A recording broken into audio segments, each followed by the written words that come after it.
Hello, hello mga kalungер. Magandang umaga po mga kalungер. Monday po ngayon.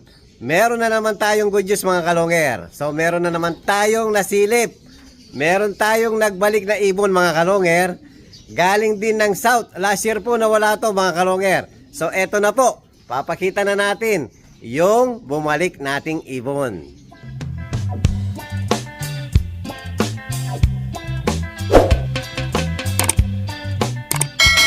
Hello, hello mga kalungер. So eto na po yung ibon. Napakakinis, napakaganda oh. So hindi mo alam na alam mo ang itsura ng ibon natin. Kung kanino talaga mga anak mga kalunger. Sa ano pa lang, siyempre may palatandaan tayo, cable tie. Yun. Tapos yung itsura niya, anak ni Taiwan Cross Kuipers Japan mga kalunger. So kapatid ito nung sinakay ko last year ng Javier, mga kalungер, yung nakla kong Javier. So yung kapatid nito, sinakay ko rin sa Javier. Napakaganda ng mga ibon na to. May speed, long distance mga kalunger. Tapos mukha siyang hen. Pero kakpo yung ibon natin, pagbasta nyo, para siyang hen. Ayan o. Pero kakpo yan mga kalunger. Kung natatandaan nyo po, ang naging karera nito mga kalunger, sa UFC ko po linaban tong ibon na to. Anong signal number 3 ang bagyo. So wala pong nakapag-clock sa club mga kalunger. Kahit sa Manila apat na club wala pong na-clock. 0-0 po tayo lahat. Pero meron, kung natatandaan nyo mga kalunger, meron pong nakapag-clock. Yung dalawang ibon na basang-basa daw. Yan po yung kasabayan nito. Yun po, nag-clock yun sa UFC mga kalunger, pero nagka-issue mga kalunger dahil nga zero clocking talaga. Walang makakalusot sa time na yon. Pero meron nakapag-clock dalawa mga kalunger. Sa 5 club, isang tao lang ang nakapag-clock. Dalawa pa yung naklock niya, 1 and 2. Kung 1 and 2 900 plus speed po, kasi kalaban ko yon, kaya alam na alam ko mga kalungер. Ang kasabayan nito, live po to nung nawala to mga kalunger. Napakatuli ng ibon nito. Salitan sila nung nag-lap winner ko na si Kopman. Salitan yung pagdating nila. Misan ito ang mabilis, misan si Kopman. So nag second overall tayo sa South mga kalunger. Ito contender din to, sayang mga kalungер, kaya lang signal number 3 nung mawala to mga kalunger. Talagang super smash po, zero clocking talaga. Yan, kondisyon yung ibon, tapos wala nang sticker niya. Mukhang nilaban po ang ibon, tapos nadaan lang sa atin. Ayan o, pwede na nga iset o, kondisyon na kondisyon. Tapos yung binabara ko niya mga kalunger, yan yung bumalik last week na blinag ko din. O wala pa, isang linggo pala. Eto, galing din ng Quezon yan. Tapos ito, third lap po nung mawala to, alam ko San Andres, Quezon.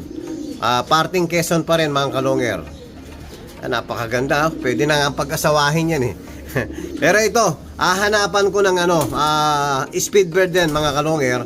So gagawa tayo ng mga speedbird ngayon na pang norte. Ito, subukan na po to. Yung kapatid nito na unang dilaban ko, ang likot nyo, full clock po sa BBC. So umi-speed sila ng 1213 mga kalungер. Matutulit talaga to. So complete clock po yung kapatid na linaban ko sa norte. Kung tawagin ko ay Adena. So eto na po yung mga ibon natin. Ayan, very good. Masayang masaya tayo mga kalunger. Sa isang linggo meron tayong nakabalik na dalawang ibon. Ayan, galing parehas ng South. So samantala, ito naghihintay na yung mga warriors natin at palili pa rin natin mga kalungir. Yan, ready na. O, baba na dyan. Pwesto na.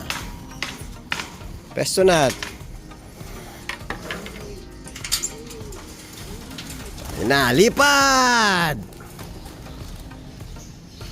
O yun, tapos mas magtatagal to yung sa unang cage natin. So sabay, papakawalan ko na rin. Pag lumayo na tong mga to, papakawalan ko na yung gitna para yung oras natin hindi po masayang. Total ito'y nakakapag-grupo na rin ngayon. Yan, papakawalan ko muna mga kalongger.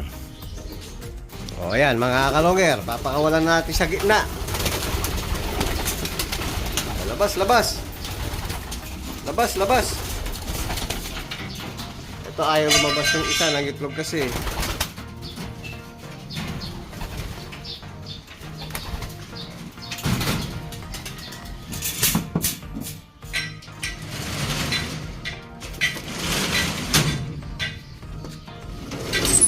Kailangan na natin persahin. So nalalapit na po ang training. Next month po training na.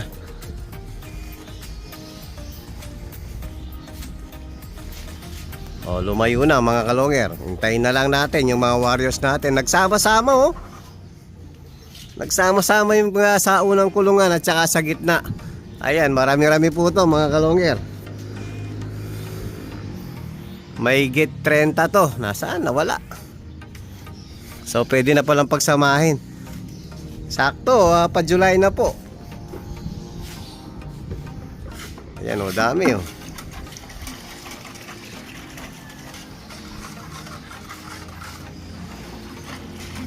Yun, dami. Delikado lang to mga kalongger sa mga kable.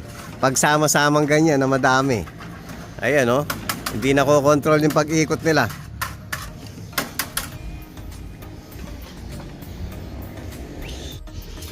Yan ang inaalala ko mga kalongger oh. Pag madami sila, pwede silang sumalpok. Ayan, sumalpok na nga. Sino? Black clip. Sumalpok na nga isa natin. Ayan oh. Bumelabag oh.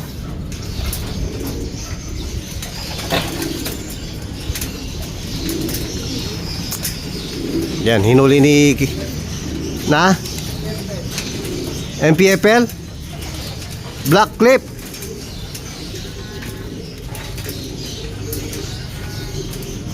Delikado talaga pag madami mga kalongger oh. Yan, first time nilang magsama.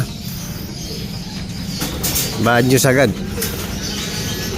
O, tingnan natin. Wala na damage. Patay. Ayan, ako-combine ng ano yan, matagal. MPFL siya?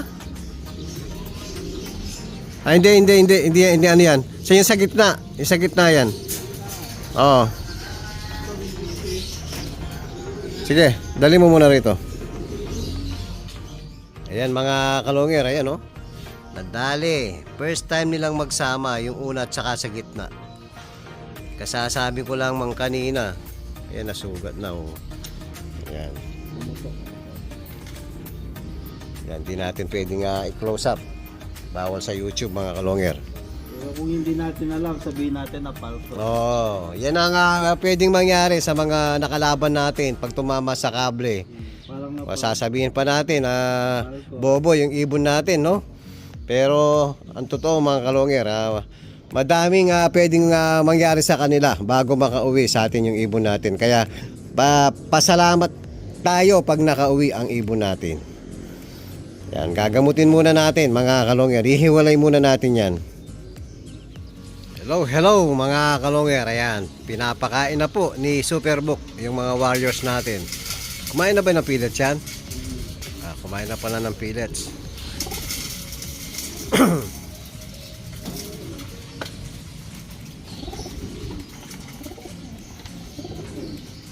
Hindi sila kasya.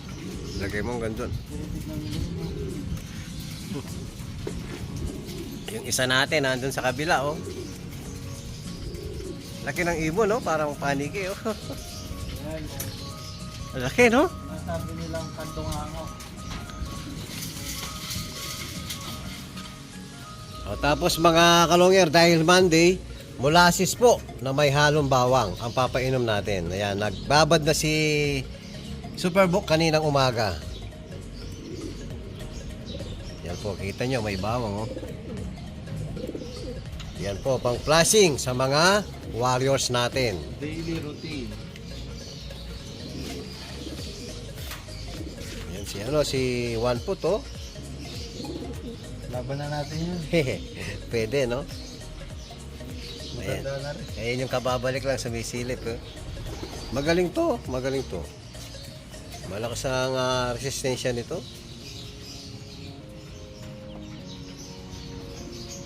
Yan po, every Monday, molasses, bawang. Tapos mamaya mga kalongger, update tayo sa mga breeder natin sa baba. Hello mga kalongger. So update po tayo sa mga ilang breeder natin dito. So update natin yung anak ni Javier Clacker. Si Solo Sola Javier Clacker mga kalongger. Tapos cross Pato 1K. Japan din po si Pato 1K. So ito po, naka-reserve na po yung checkered mga kalongger. Tapos, itong blue, available pa po. Blue bar, mga kalongger, na alang-anin may lahi din ng opal to. Sa personal, makikita nyo iba yung kulay niya. Dahil nga, both parents niya, may lahi po ng Kuipers. Kaya nagtutrobak sila ng opal. Ito po, kapatid nila to. Full seed nila to. Yung pinaris natin kay Beskittle Drapa. Ayan, tingnan nyo yung kulay. Slate opal po, mga kalongger. Ayan si Beskittle Drapa. So malalaki na yung anak nila. Ayan o. Hindi po nag-opal. Checkered po ang kulay. Pares checkered. Ayan. Ang bilis lumaki na mga anak ni Beskittle Drapa cross Solo Sola. Anak ni Javier Clacker. Mga kalongger. So stock lang si Slaty opal. So ginamit na natin dahil nga isa sa lahi natin na matitibay ang Kuipers Japan na may kasamang Battenberg na rin mga kalongger. Ayan, so wawalay muna natin kasi napansin ko ngayon mga kalongger, binubuli na po. So sakto, may available yung isang maliit natin na cage dito. Ayan oh. So pansamantala, iwawalay ko muna dahil nga baka madali po, madisgrasya pa dahil naka-reserve na yung checkered. So, naka-club ring po to mga kalongger. Panlipad ko talaga to. Yan. Dahil na out yung isa, pwede na rin natin out yung kapatid niya. Yan. Pag hindi po na out, ilalaban natin dahil naka-club ring po yan. Pati yung mga ano natin dito, hindi ko pa rin nawalay. Nabisi po tayo ngayon, no? Pangatlong clutch na yan. May napisa na naman pong bago mga kalongger. Yan, bali pangatlong class na yan. Pati yung dito, pangatlong class na rin mga kalongger. Pag nagka-time tayo bukas, yan, ay iwawalay natin mga kalongger. Tapos dito, ang nakuha rito, itong blue bar, anak ni Batanes, cross, Solo Sola din, full sibling ni Javier Clacker. So ito available to mga kalongger. Yung black check na kapatid, possible hen po. Ito kasing possible cock na reserve na po. Ang kinuha niyang magiging kapares, anak ni anak ni Surebet Cannibal Japan, cross ng Jabakok. Ayan, Pato 1K. So ang kukunin niya po rito yung blue bar. So magiging available ngayon yung red bar. Nagta-try bar po mga kalongero dahil may mga lahing Japan yan. Yan, so available po. Isa dito mga kalongger, yung red bar. Dati po pinareceive yung red bar, kaya lang possible cock and hen ang gusto niya. Parehas cock ang gusto niyang pinareserve niya. So papalitan daw yung isa ng blue bar na lang. So ang magiging available ngayon mga kalongger, yung red bar na. O yan po yung update natin sa mga ilan natin breeders mga kalongger. Ayan po. At kung bago pa lang kayo sa akin channel, huwag kalimutan mag-subscribe, like and share at pagkipindot na rin po yung notification bell, pati na rin po yung all para updated kayo sa mga bagong video natin. So yun lang po mga kalongger. Maraming salamat po. Keep safe and God bless.